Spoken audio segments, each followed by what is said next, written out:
Welcome, Gremlin.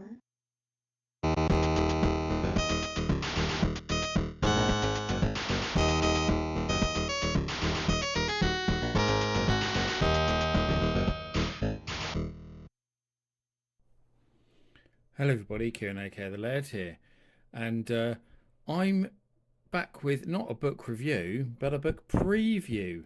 And those of you who follow my community feed here on YouTube and my social media will have seen me talk about this quite a bit just recently, because it's a compendium of Atari 8-bit games Volume 1.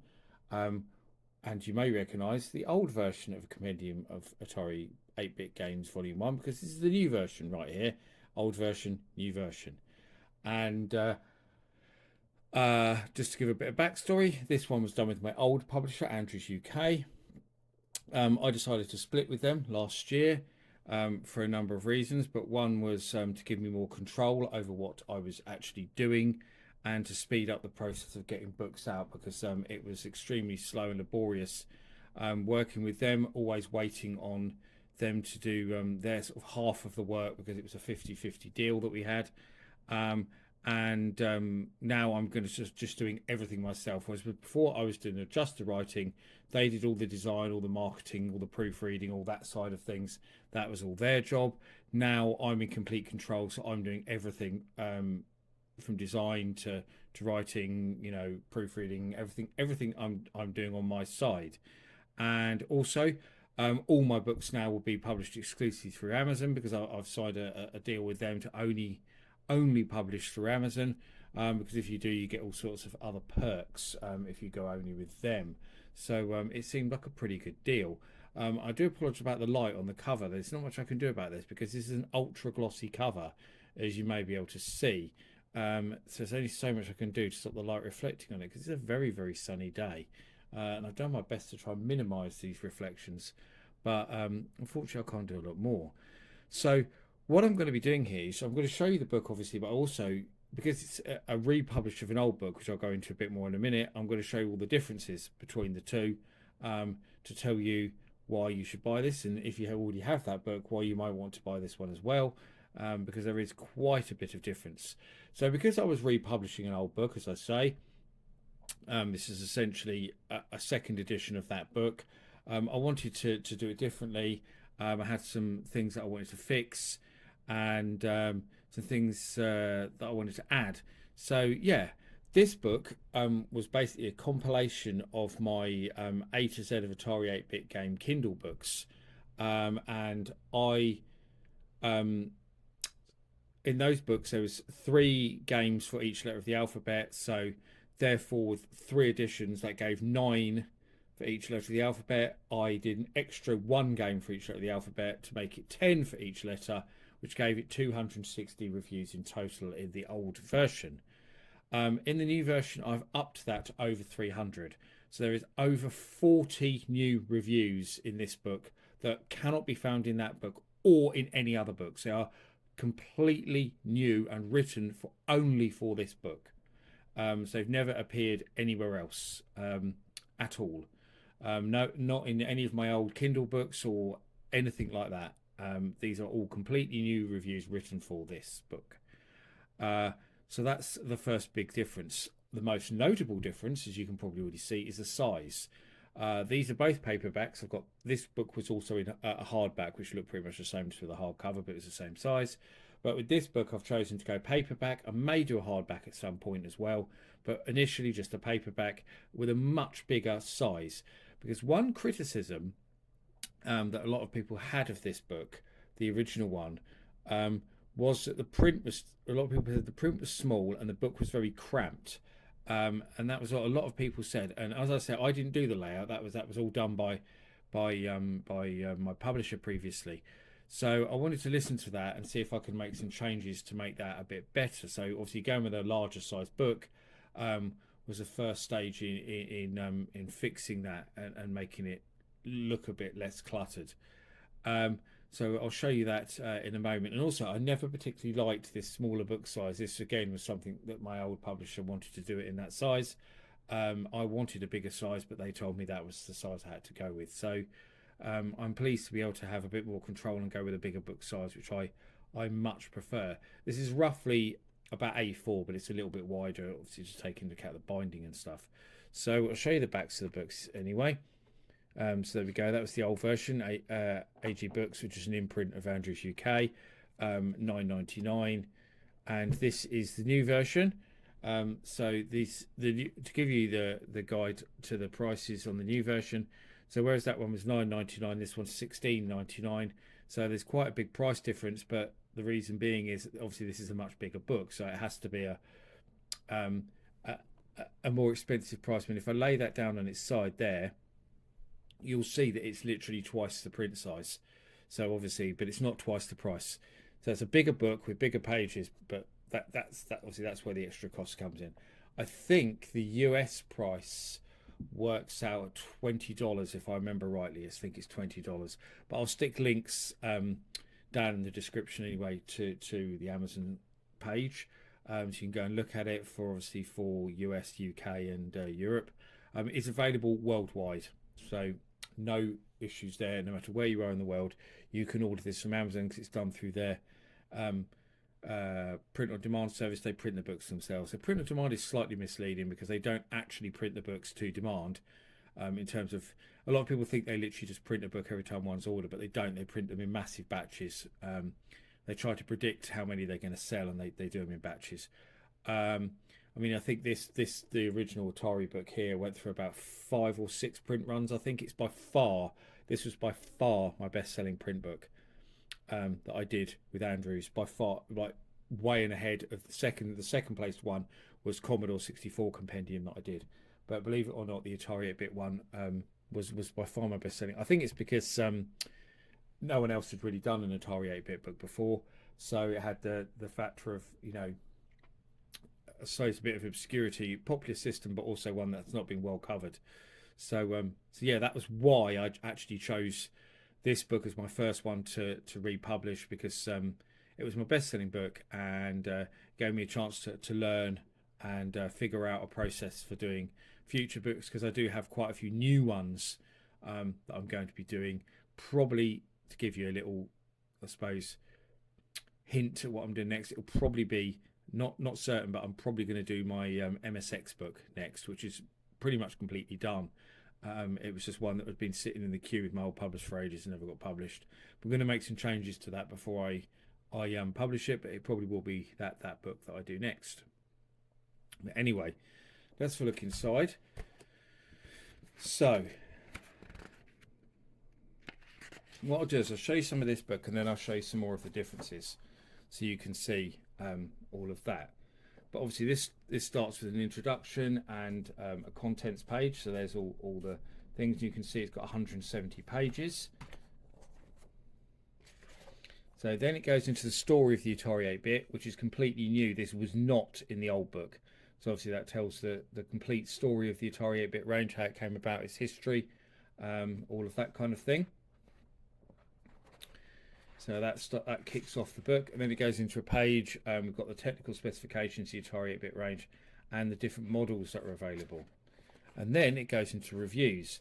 So as you can see, 2 reviews per page, all in colour with a screenshot and an info box. The info box is different to the one in the old book because I've now added what type of software it is, whether it's commercial, homebrew. Because a few people did comment that they didn't know what was homebrew and what wasn't, and there was no easy way of finding out. So I've now put that in. That was again, it was something that people said they wanted to see.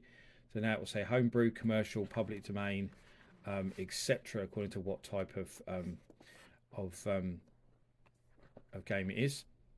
It's all in alphabetical order, of course. The book is intersected with interviews, which I'll get to in a moment. I don't want to spoil too much of the book. That's why I'm kind of flicking through it like this, but there's lots of big name titles. So you see stuff like Ghostbusters, that's really well known, alongside really obscure stuff there like the Greasy Spoon IQ exam from Analog Computing, a very cool public domain game. Also very cool, quite cool. I only gave it a 6, but it's quite fun to play. And that's actually one of the new games that was not in the previous book. So then we go, we've got interviews. So there we go. The first interview we have is Darryl Still.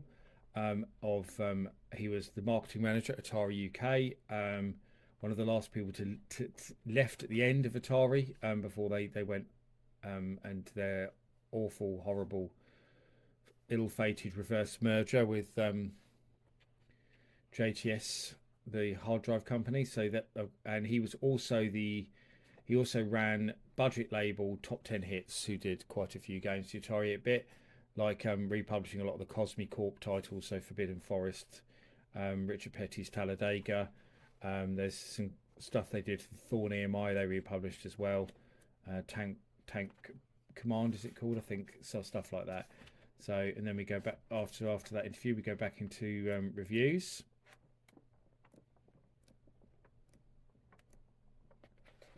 There's Manic Miner, Mario Brothers. So some big name games there. And there's another one of the new reviews, actually, Master Match from the APX catalogue.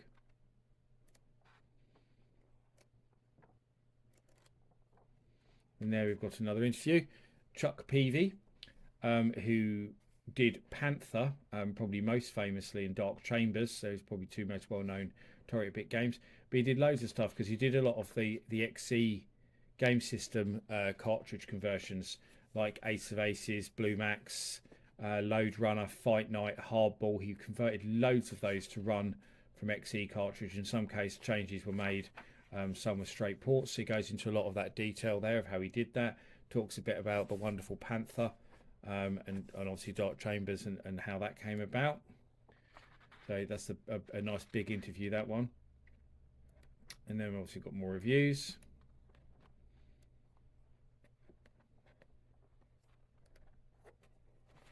Here we go. It says Stunt Car Racer, a very recent good homebrew. Super Breakouts, one from the earliest years. Super Pac-Man, a prototype, and Sudoku, a homebrew. So again, it shows you the selection of different stuff that's in here. And those two are, again, they're actually two of the new reviews that were added exclusively for this version of the book. And then we go through, obviously, lots more reviews. And then towards the end, or actually right at the end, there is another interview. So it says there that it's printed by Amazon in Poland. This one was done. Says coming soon. So, and also, well, not coming soon, also available. So these are all Kindle books I've got out. The Game Boy book actually isn't out yet, but it should be out very, very soon because it's pretty much done. I've just been so busy moving house that I didn't get a chance to finish it off and get it up in the Kindle store, but that should be up within the next week. The Game Boy Kindle book will be up. So yeah, all those are Kindles. So, and then we've got another interview there with Bob Armour, and Bob Armour worked for US Gold Gremlin Graphics. So he did the Atari 8-bit port of Gauntlet and Basil the Mouse Detective, Deflector, some other bits and pieces. And the interviews have been extended for this book as well. So the interviews aren't actually identical to the ones that were in this one, because they were cut slightly in places to make space to fit when this one was done, and I've restored them back to their original form. So you will find they're not exactly the same. They are slightly different. So let's take a few more of the differences. So in this book, there was letter pages like this for each letter of the alphabet. They're gone from that book, as you can see. So actually, that it was an extra cost, really, basically having whole pages that just had a letter on. So I've just lost the letters. I think we all know the letters of the alphabet. I didn't really think they were needed. And you'll see that, for example, if I get that layout there, so you can see how the reviews looked in this book and how the reviews look in this book is totally different. Completely and utterly different layout. So whereas these were quite cramped with no space around the text or the screenshots and everything, this book is the text size is roughly the same, but it's a bit more spaced out with bit more room around it. And a few people who I sent early copies of this to, so they found it a lot better and a lot more readable. Because I did a couple of rough versions of this, which I sent to people before I actually finalised it. And obviously, I think it looks a bit brighter than the old book, and Also, the paper quality is better. You probably can't see that very well on camera, but this book, this older book, very much looks like recycled paper. It has that kind of cheapish feel, and a lot of people said the paper quality in some of the, particularly the Commodore 64 book, for some reason, a lot of people said the paper quality was poor, which was obviously something I couldn't do anything about, because I wasn't physically choosing what paper it went on. But the paper quality does seem to have been upped. Oops, I've just dropped the book for this version, which is I don't know if that's because it's a bigger book or what, but obviously you can see that the interviews are laid out quite differently as well. If I can find that exact same interview in here, you'll be able to see the difference. Oh, I've got the Darryl Still interview. Let's use that one instead then. The interview's actually in a different order in this book. There we go. So if I get it back into place there, so there's the difference between the two interviews, roughly speaking. So again, the text isn't as cramped, it's more spaced out, and I say there's a little bit more stuff in the interviews in the new version of the book as well. So yeah, that covers off all of that really. That's a preview of my new version of a Compendium of Atari 8-bit games. I mean, all the feedback on this so far has been really good that I've had from people, but I'm quite happy with this layout. So I'll probably use something similar for the next slot that I do. It's going to be a mix. Obviously, I'm going to do some new books, like I've got an MSX book. As I say, there's a couple of others, including an arcade book that I've done as well, and I'll be republishing all of my old compendiums in due course, in the same format by adding stuff to them. So I'll be adding the history pieces at the beginning, adding extra reviews, extending interviews where I can, etc., etc. So so just to give you a rough summary at the end. So obviously we've got a bigger size, almost twice the size in terms of paper. New intro with that history of the Atari 8-bit piece and the information on the range and the tech specs and that's all completely new, which isn't in that book. Extended interviews in this book, over 40 new game reviews in this book, and a lot of the reviews in here have been redone as well. Some of them have been changed slightly, so the reviews aren't actually completely identical between the two books either. Some have been revised, some have been extended slightly, because some of the reviews, because I had a bit more space, there was little bits and pieces that I added to some of the reviews in the new version of the book. And obviously a new cover, because I went with something a bit more simplistic. Obviously this one just used a picture of the 800, but on this one I've used pictures to cover all of the life, so to speak, of the Atari 8-bit range. So the Atari 400 and 800, the earliest models. Then to represent the XL range, there's a 600 XL, I think that one is. Or is it an 800? No, that's an 800 actually. And a 1200 XL, and then of the XE game system and the 130 XE to represent the XE range, the last sort of part of the Atari 8-bit range. And and that's about it really. There's not a lot more to say. You can go and order this from Amazon right now. It is available to buy, or if you would like a signed copy of this, you can actually get in contact with me through my social media. Best way to reach me is through the Laird Slayer Facebook page. That's probably the best way to get hold of me, or drop a comment below this video, and they will have signed copies available if you want them, and I will sell the signed copies at pretty much the same price that they're doing on them on Amazon, but obviously you'll get a signature and a message if you want one. So they will be available if you wish to get one. But I hope you go and grab this book. I hope you enjoy it, and I really look forward to hearing everyone's feedback on this, and hopefully you'll give me some good ideas and comments that I can use to improve these books going forward.